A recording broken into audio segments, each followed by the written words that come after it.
meron po bang expressly nakasulat sa mga findings ninyo? Ask and answer, Your Honor. It is That in is a 8.3. presumption po. So hindi Opo. kailangan isabihin. May expressly po ba na nakasulat na may ni isang kusing na napunta sa bulsa ng Vice Presidente? Ask and answer, Your Honor. This...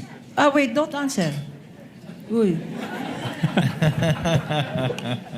That question, Your Honor, has been asked and answered. We ask for Sustained- ruling, Your Honor. Sustained counsel, I think where you're getting at, modify your question. You can get it. Okay. So, basically po, ang findings nyo ay preliminary lamang.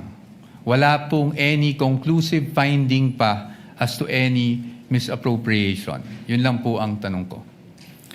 Ang sabi kasi sa circular, upon failure to liquidate, No, meron I ng am presumption. Your Honor, Ask and answer, Your Honor. No, He the already witness- said... asking if it's... The witness is not responsive. Kindly respond. I think the question is quite simple, Yun lang naman Mr. po. Wamil. Preliminary pa lang. So wala pang any conclusive finding as to any misappropriation. Yun na lang po. Para lang po masagot nyo na ng diretso. Hindi naman po kasi kailangang i-state dun sa findings. Again, Your Honor, non-responsive. Let the presiding officer be the one to do it, or try to do it. Kapag ka nag-issue po kayo ng AOM, Audit Observation Memorandum, failure to liquidate na po ba yun? O may mga observation pa lang kayo? Kailan masasabing may failure to liquidate na? No? Pag may notice of disallowance na, notice of suspension, o AOM pa lang?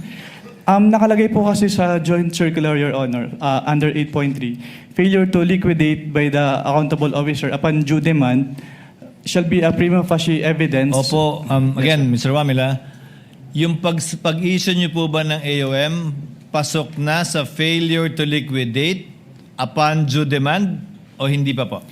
Hindi pa po sa AOM, Your Honor. Kasi wala pong due demand sa AOM. Yes po.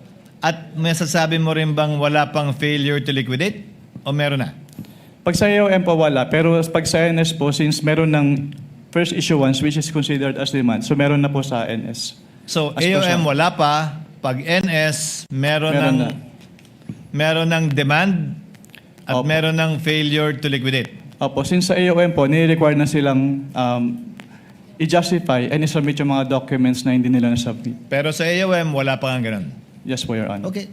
Counsel, your witness. Thank you. And lastly, gusto ko lang to ma-clarify. Of course, the witness was a state auditor of the ICFAO. So, recommendatory lang po ang function ninyo. Hindi po kayo nagde-decide pagdating sa, lalong-lalo na pagdating sa notice of disallowance. Tama po ba? Yes po. It's the function of the commission proper. Thank you. Thank you, Mr. Wamil, Attorney Wamil. I thank you for your patience. That is all for this witness, Your Honor.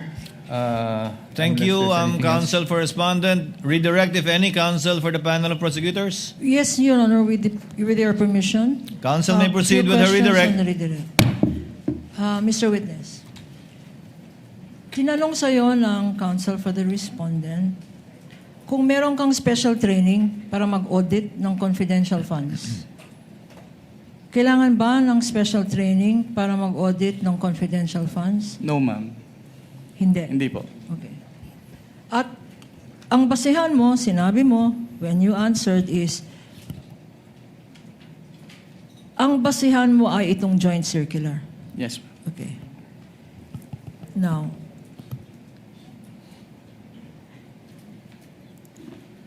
tinanong sa'yo ng counsel kung alam mo na ang Office of the President ang siyang nagbigay ng grant. Can Tama? you repeat At your ang sagot mo, oo. Can you repeat the question po? You answered on cross on the question of counsel for the respondent if you are aware that the grant was given to the Vice President by the President. Yes po. And you answered yes. Yes po. Okay. Pag binigay ba ng Presidente, like in this instance, ang confidential funds, wala nang obligasyon mag-liquidate ang Vice President ng paggamit niya sa confidential funds na yan.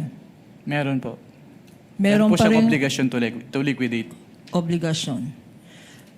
pag-grant ba ng Office of the President, exempted na ang Vice President na mag-submit ng Your mga Honors- dokumento. Your Honors, Counsel for Respondent. that is leading.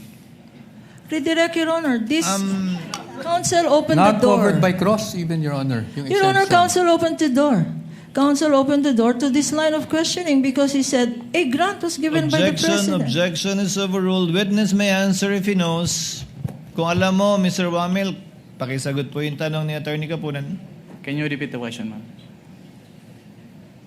Ang grant ba ng confidential funds ng isang presidente to a vice president, this president in particular, to the vice president, does it exempt the vice president for accounting for the use of that confidential funds under your joint circular? No po. Okay. So, kailangan pa rin, sinasabi mo, na compliant, mag-comply. Yes, po. Opo, kailangan Hindi pa rin. lang ang Office of the President. Kung binigyan rin ng grant ang Department Secretary of Education, kailangan rin. Yes, ma'am. Bakit? Ano ba ang nature ng pondo na yan? Pera ba yan ng Presidente? Since ang confidential fund po ay public fund, so kailangan pong ma-properly account. So kailangan nilang i-liquidate properly and completely yung kanilang cash advances from the confidential fund. So, ang sinasabi mo, at nasa rationality ng Joint Circular, Section 1, public funds, public accountability, public officer. Tama? Opo. Okay, walang exemption. Hindi exempted si Sara Duterte para mag-account. Yes, ma'am. Sinabi rin,